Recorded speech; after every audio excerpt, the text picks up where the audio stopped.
So what is going on, guys? I am BlackOpsAmazing. Welcome back to another zombies video on the channel. Today, doing another zombies Q&A, taking your questions from the comment section below and answering them. If you do enjoy today's video, as always, a like rating would be appreciated, but of course you don't have to. If you don't want to, it's totally fine. Make sure you are subscribed to stay up to date with the latest content. And of course, guys, I will see you at... Wait, what? Why am I haven't started.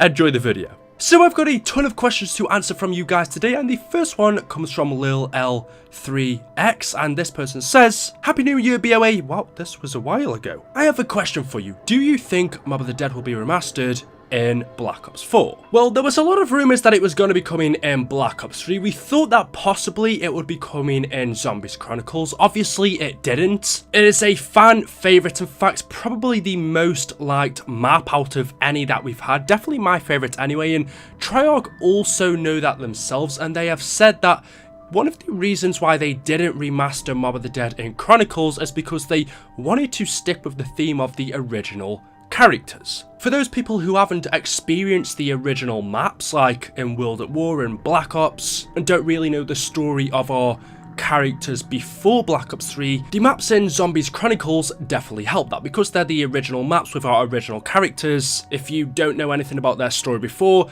the Zombies Chronicle maps will help. Whereas obviously Mob of the Dead would be kind of a little bit off that theming, so that's one of the reasons why they didn't remaster it for Chronicles. But that doesn't mean that it won't be coming in the future. As I said, they know it's a fan favourite, they know we want it back, they always listen to the community, so I'm pretty sure they know that it's a much wanted map. Lately, there's been rumours that it will be coming to Black Ops 3, because we've still got almost a year, or well, about 10 months until we get Treyarch's next game, Black Ops 4. That's a lot of time for us to get another remastered map, which could be Mob of the Dead. In between these 10 months that we've got until Treyarch's next game, there's plenty of time for them to work on it, or maybe they have already, we don't know. But what I'm trying to say is there's rumours right now that it may be coming remastered to Black Ops 3 soon. I do think that's possible, but I'm like 50-50 on that. The question I have here is, do I think it will be coming to Black Ops 4? And that's a difficult one. I don't think it will be coming anytime soon, but maybe at the end of BO4, when we've had all 4 DLC packs, we might get another remastered pack with remastered maps, maybe ones that we didn't get in Chronicles, like Call of the Dead, Mob of the Dead, 5, Transit, God forbid Transit, but you know, maybe maps that we didn't get remastered in BO3 might get remastered for BO4.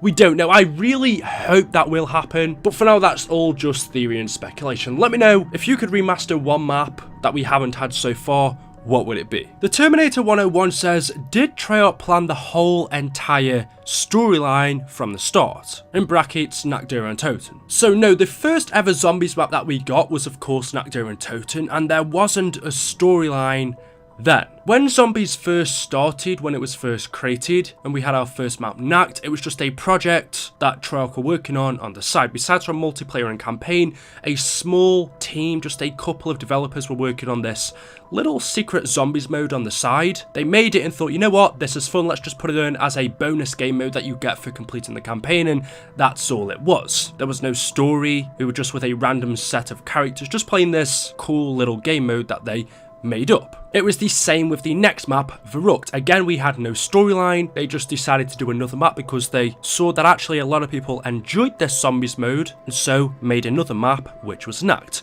The next map was Shino Numa, the third one, and that was when the storyline kind of started to develop. Well, I wouldn't say there was a story, but more along the lines of Treyarch saw some possibilities of what they could do with it. They saw how big it was just by gameplay alone, and so added in just some small Easter eggs, which we hadn't really had before. And then finally, DLC 4 for World at War, that was when the story began, which was Derice. As we know, Treyarch added in a ton of radios to give you a start on the story they were building. They introduced characters like Dr. Maxis, Samantha. They told you about what Group 935 were doing with the Nazis, their projects, the teleporters, the wonder weapons. Derice is where the story began. Now, we don't exactly know how it went on from there, but it seems like they added things on as they went along. They didn't really plan too far ahead into the future. So they had Derice, and then 2 years later we came to Black Ops, where we started off on Kino, and 5. They gave us more storyline as we moved on from Black Ops. It just seems like every map that went along, pretty much until Moon, they were not making it up as they go, but weren't thinking too far ahead. And then finally, when they got to Moon, I believe that's when they saw what zombies had really become. And then I wouldn't say took it seriously because they did before, but noticed that actually there was a really developed community for this game mode that was so interested in the story. And so it seems from Moon onwards, although I don't really know, they probably started to think 2 or 3, maybe 4 maps ahead on what this story would be. And then we know we move on to Black Ops 2, we have all of those maps, and we finally get to Origins. And I believe it was Jason Blundell who said when Origins came along, or pretty much buried, they knew exactly where the storyline was going from then. So since Origins was released on Black Ops 2, they knew the whole storyline for Black Ops 3 and pretty much where they were going. They knew where it was going to end with Revelations and Dr. Monty and the house, the children. They knew all of that 3 or 4 years before them events even took place in game. So at the beginning, 8 years ago, there was no storyline. About 6 years ago, they were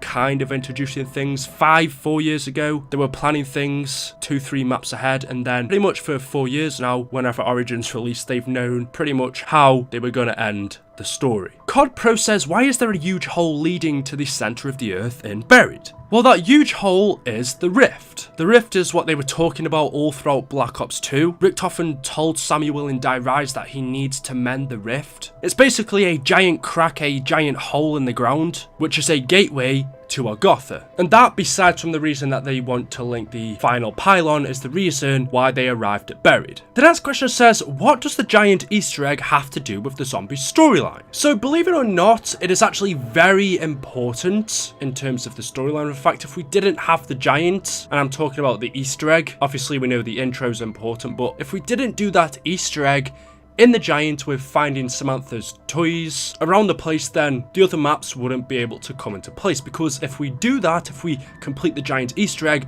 that actually lights the beacon so Maxis can find where our characters are. And you should know that if you complete the Easter egg. If you complete it, if you finish it, Maxis says, that's it, the beacon is lit. I know where and when you are. So when you complete the giant Easter egg, although you can't see it, you actually light up a beacon, which allows Maxis to find where the characters are. Because they've been gone for some time, Maxis doesn't know where they are, and so we light that beacon, he finds where we are located, and then the next step of the process into Richtofen and Maxis' plan can go ahead. So yes, the giant Easter egg is very important to the story. It allows Maxis to find their location. Quad Clan Riley says, where does the Ascension rocket go if you don't blow it up? That's a good question. I don't really know. We do know in Ascension, since it takes place in the 1960s, the space race was going on between the Soviet Union and America. We know that in Ascension, the Russians were sending monkeys into space, doing experiments on them on lunar landers. Not only were they sending monkeys up there, but as we can see, they were also sending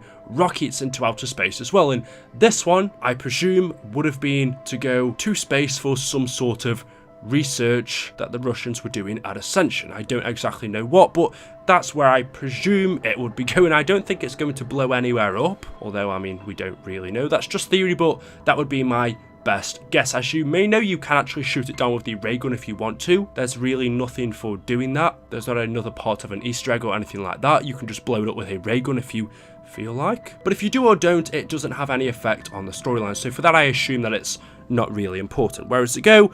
I don't know. And the final question of today from Sam Kellick says, BOA, will the zombies run out? And actually, that's a really good question. Could the zombies actually ever run out? We know that we can kill zombies. And so if there are 7.4 billion people on Earth, would it be possible for our characters to kill all of these zombies? Let's say if all of those 7.4 billion people turned into a zombie and we did somehow manage to eradicate them all. Could it be possible that the zombies just do run out and that we did actually eventually defeat them? But then you've also got to think, well, what about the people that are already dead? As we've seen in Origins, 115's not only able to resurrect people who have just been killed or who are still alive and reanimating their cells. As we see in Origins, 115 can also resurrect people who have been dead for a very long time. It resurrects the Templar Knights, zombies that come out of the caves for the teleporters to the crazy place. So does that mean we'd also have to count the people that have died previously? So that's, from doing research, 108 billion people that have died before us. So does that mean we could have 108 billion zombies plus the 7.4 billion that are alive today? Yeah, I don't think that'd be possible. I don't think 4 characters can kill over 100 billion zombies. I mean, but who knows? We've killed thousands so far, so yeah. So anyway, guys, there we go. That is all I have for you for today's video. As always, hopefully you have enjoyed. If you have, a like rating would be appreciated, but of course you don't have to. If you don't want to, it's totally fine. Make sure you are subbed to stay up to date with the latest videos on the channel. Leave your comments in the comment section below, anything you want to know, and I'll see you all in the next video. Thank you for watching, and goodbye.